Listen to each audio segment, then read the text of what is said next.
Hello ma'am, I ngasi puduna luxury video si koi type 2 diabetes haibdugi maramda aina khangja bakara dang mayam da share tawja doini ado hariba video si yengbo matamda mayam na kari gumba kana bakitang phangi haina khanbi ragadi ai video sibu like tawbiyo comment tawbiyo aduga share su tawbiram haitare ado koi hojing matamda koi type 2 diabetes koi sugar wang bagi haitare sugar wang bagi laina se yumthong khudingi na ba sa manare yumthong khudingi koi gari amam loi bagi type ta yumthong khudingi amam leita ya da bagi mo da loina na sale haitare bagi matam se masi puna makki horo pham se maru oi ba horo pham di koi sinjak ta gi o hele haitare koi sari sinjak si dagi koi na khangdana sa san ba ko cha da sa san ba sina maram oiraga asau ba horo pham amo oi hali type 2 diabetes type 2 diabetes karam na hore ibano haibagi samlappa aina khangjaba kharadang ai mayam da share tawjage ai khoina chasil liba sinjak ta yauri ba koi carbohydrate sing je khoina digestion tawba matam da kaithar e kari hoina kaithar e simple sugar hai ko simple sugar amasong glucose hoina kaithar e haitare ko ado hari ba glucose khoi nan carbohydrate foods maroina khoi gi protein guma fats guma sugum ba je sasan ma matam da su ai khoi gi gluconeogenesis ko ba khoi process am khatang na ma je sugar on thoe glucose on thoe ko ado hari bu glucose nga se ai khoi gi e jina absorb tog doini e jina subsan doini haitare ado e de yauri bu glucose sina ai khoi gi hachang de energy pi doini aduna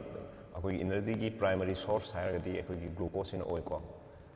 energy horo pham sai tare aduna akoi tangai hodana sadam di adi saduni sabdo akoi saba matanda sara ganda akoi glucose e de absorb to ganda e de yauri glucose akoi gi insulin ko hormone ang khaktang na ai gi glucose pura chalaga ai gi cell sing adagi tissue mayam organ sing da yen doini magi saruk tu yen doini aduga ai organ sing cell sing tissue mayam jena glucose phanga ba ganda moida energy ko phang doini aduga ai hachang da energy pirak doini haitare adubu insulin puthokadori ba organ ko yawe akoi gi mioi bi hachang da maming na pancreas ko hai ba pancreas se ke dore visceral fat ko ba yam tam thiba fat makhal amana maji kupsan thamgi ba kupsal la thamgi ba kupsan gi dun mara moiranga maji insulin je ma puthokpa ngamakta ba marang kaina aduna kaidore nga sagi glucose mayam do ai e da sum yoksala ga leiba adubuni type 2 diabetes hairisi aduna glucose mayam do e da sum yoksala leigrabani na nga sagi cell jing adagi tissue adai organ jing do yaudrabani ai organ jing masa sole cell masa sole adagi ai masal sondare dun mara moiranga ai pangan sole energy phangdre aduna ai je sasanninge amu aram kharang ma apu ai changge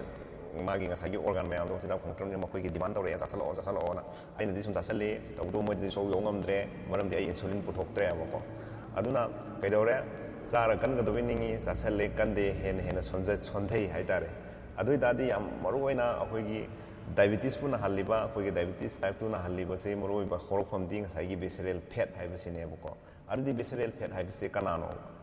visceral fat haibase karino visceral fat haibase kadai dagi horino mai lakpham se kadai dai no sije yam mamata na khangagadi akoi gi type 2 diabetes se ngakthokpa da yam saw na mateng bangani haitare aduna visceral fat ki maramda khangning dadi search to bio google da search to ring bio aduda gyan ta ragadi koi wellness coach lai diba nutritionist mayam lai diba makoi sing sika tana bio aduga visceral fat to magi level fit oina haitare magi lai gam thong sang ama lai adu lai ragadi hakchang je kem to roi doini aduda hengat ki ta ragadi ngasagi insulin do puthorok na type 2 diabetes sungsoi den ma doini aduna visceral fat kari no haibse khangmin nasi